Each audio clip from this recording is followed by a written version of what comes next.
जैसा कि हमने पिछले पार्ट में देखा था कि आज़बेल जिसे आइस लाइन ने खा लिया था वो मरा नहीं बल्कि अभी भी जिंदा है।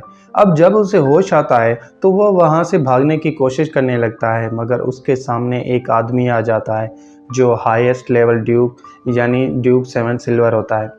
सिल्वर उसे अपने साथ कैपिटल सिटी यानी ग्लेनोर्ट ले जाने लगता है, क्योंकि आज़बेल अपनी ज़िंदगी में कभी भी ग्लेनोर्ट नहीं गया था। इसलिए ये सुन के खुश हो जाता है, मगर फिर उसे याद आता है कि उसे तो आइस लाइन ने मार डाला था, फिर वो बच कैसे गया।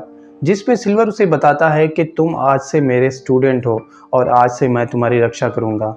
ये सुन के आज़बेल हैरान रह जाता है। तभी सिल्वर अपनी पावर से आज़बेल की पावर्स को चेक करने लगता है, जिससे आज़बेल को तकलीफ होने लगती है और वो वहीं पे बेहोश हो जाता है। अब जैसे ही आज़बेल को दोबारा होश आता है वो सिल्वर से पूछता है कि तुमने मेरे साथ क्या किया। जिस पे सिल्वर अपने कपड़े उतार देता है और रिवील करता है कि मैंने तुम्हारी बॉडी के अंदर 100 लूप सेट कर दी है जिसके नीचे ड्यूक का मार्क है, और हर ड्यूक के पास एक स्टूडेंट होता है जो उसके जाने के बाद उसकी पावर्स को इनहेरिट करता है। क्योंकि तुम मेरे स्टूडेंट हो इसलिए आज से मेरी पावर्स तुम्हारी हैं। ये सुन के आज़बेल दोबारा उससे पूछता है कि मुझ पे तो आइस लाइन ने अटैक किया था, फिर मैं ज़िंदा कैसे बच गया। जिस पे सिल्वर उसे बताता है कि आइस लायन यानी स्पिरिट बीस्ट ने तुम पे अटैक नहीं किया, बल्कि वो तुम्हारी बॉडी के अंदर इंटर हुआ था। अगर मैं वक्त पे उसकी पावर्स को सील ना करता तो तुम कब के मर चुके होते। इसलिए उस स्पिरिट बीस्ट की पावर्स भी अब तुम्हारी हैं। ये सुन के आज़बेल शॉक रह जाता है, क्योंकि आज़बेल अब सिल्वर का स्टूडेंट है, इसलिए सिल्वर उसकी ट्रेनिंग स्टार्ट कर देता है। वो उसे अपनी न्यू पावर्स को कंट्रोल करना सिखाता है। वो उसे सिखाता है कि इन पावर्स को कैसे यूज़ किया जाता है। सिर्फ यही नहीं, वो उसे अपनी स्पिरिट बीस्ट की पावर्स को भी दिखाता है, जो कि स्पिरिट बीस्ट स्कॉर्पियन होती है। क्योंकि आज़बेल की ट्रेनिंग को काफ़ी दिन गुजर चुके थे, इसलिए आज़बेल आहिस्ता आहिस्ता सिल्वर की दी हुई पावर्स को कंट्रोल करने लगता है। सिल्वर उसे अपने स्पिरिट बीस्ट को समन करना भी सिखाता है, ताकि मुश्किल समय में वो उसके साथ मिलकर फाइट कर सके। क्योंकि आज़बेल स्पिरिट बीस्ट की पावर्स को सही तरह से सीख नहीं पाया था, इसलिए वो गलती से एक स्पेल क्रिएट कर देता है जिससे पानी उन दोनों के ऊपर आ गिरता है, जिसे देख के सिल्वर शॉक रह जाता है। सिर्फ यही नहीं, आज़बेल जो कि सिल्वर के स्कॉर्पियन के साथ ट्रेनिंग कर रहा था वो उसे गलती से हिट कर देता है, जिससे वो वहीं पे बेहोश हो जाता है। अब सिल्वर आज़बेल को बताता है कि कल हम स्पिरिट केव में जाएंगे ताकि तुम्हारे लिए ब्लड वेपन को हासिल कर सकें। ये सुन के आज़बेल उससे पूछता है कि स्पिरिट केव क्या होती है, जिस पे सिल्वर उसे बताता है कि स्पिरिट केव रैंड स्टेट में है जहां ब्लड वेपन्स ग्रो होते हैं, और उस केव में सिर्फ ड्यूक और उसके स्टूडेंट्स इंटर हो सकते हैं।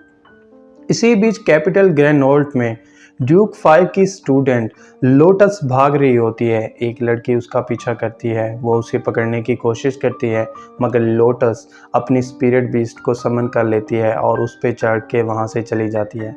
इसके बाद लोटस एक कमरे में इंटर हो जाती है जहां अजीब अजीब से स्टैचूज लगे होते हैं। वो उन स्टैचूज के अंदर जाने वाली होती है, तभी वो लड़की जो उसका पीछा कर रही थी वो वहां आ जाती है, और वो और कोई नहीं बल्कि आरो होती है जिस पे आइस लायन ने अटैक किया था।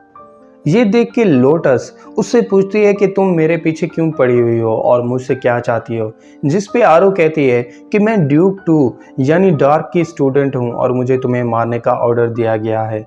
ये कह के आरो अपनी बैग से एक कोड़े को बाहर निकाल लेती है और उससे लोटस पे अटैक कर देती है, जिस पे दोनों एक दूसरे के साथ फाइट करने लगते हैं।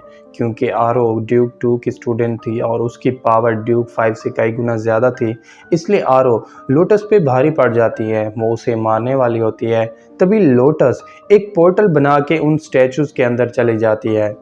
क्योंकि आरो को जो काम दिया गया था वो उसमें नाकाम हो गई थी, इसलिए ये देख के डार्क आरो को समन कर लेता है। अब आज़बेल और सिल्वर कैपिटल ग्रेनोल्ट पहुंच जाते हैं। सिल्वर आज़बेल की आंखों में कुछ ड्रॉप्स डाल देता है जो असल में हिसिया फ्रूट का रस होता है, जिससे आज़बेल को सिल्वर की रियल पावर शो होने लगते हैं और वो गोल्ड की तरह ग्लो होने लगता है। जिस पे सिल्वर रिवील करता है कि ये गोल्डन मिस्ट है जो स्पिरिट पावर से क्रिएट होती है, जिसे सिर्फ हिसिया फ्रूट से ही देखा जा सकता है। सिल्वर उसे ये भी बताता है कि गोल्डन मिस्ट की पावर से ड्यूक्स और उसके स्टूडेंट्स की इंजरीज को भी हील किया जा सकता है। और ये मिस्ट दो जगह पे ज़्यादा पाई जाती है, एक स्पिरिट केव जहाँ ब्लड वेपन्स ग्रो होते हैं और दूसरी एबिस कॉरिडोर जहाँ स्पिरिट बीस्ट रहते हैं। और एबिस कॉरिडोर में एक गोल्डन लेक है जहाँ गोल्डन मिस्ट की एनर्जी सबसे ज़्यादा होती है। इसी बीच आरो डार्क के पास चली जाती है। डार्क स्पिरिट भी समझ के उस पर अटैक कर देता है, मगर आरो से बताती है कि मैं तुम्हारी स्टूडेंट हूँ। ये सुन के डार्क आरो को अपनी तरफ बुला लेता है और कहता है कि मुझे तुम्हारी हेल्प चाहिए, इसलिए तुम मुझे गोल्डन लेक तक ले चलो। अब कैपिटल ग्रैंड नोल्ट में एक फेस्टिवल स्टार्ट हो जाता है। सिल्वर आजबेल को नए कपड़े गिफ्ट करता है और कहता है कि जाओ इस फेस्टिवल को सेलिब्रेट करो। ये सुन के आजबेल नए कपड़े पहन के वहाँ से चला जाता है। यहाँ फेस्टिवल में हर तरफ सेलिब्रेशन स्टार्ट हो जाती हैं।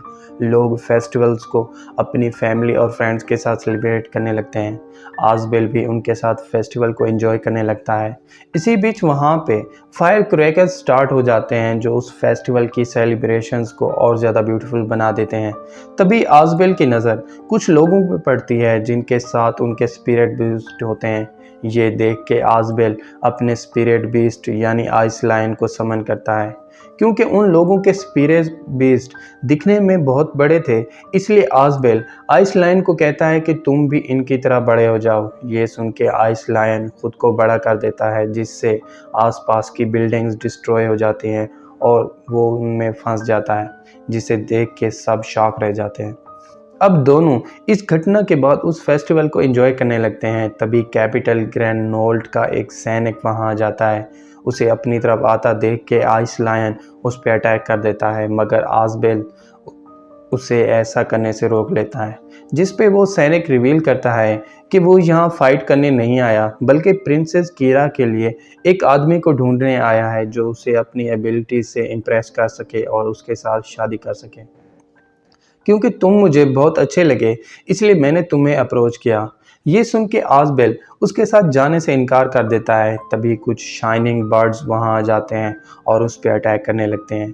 ये देख के आइस लायन अपनी रोड से उन पे अटैक कर देता है, जिससे वो शाइनिंग बर्ड वहीं पे डिस्ट्रॉय हो जाते हैं। जिसके बाद आजबेल आइस लायन पे बैठ के वहां से चला जाता है।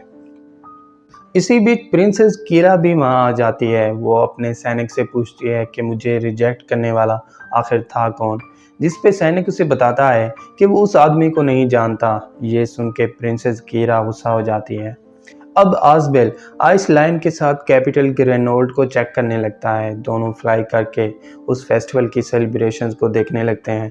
तभी आजबेल उसी कमरे में पहुंच जाता है जहां ड्यूक 5 की स्टूडेंट लोटस आई थी।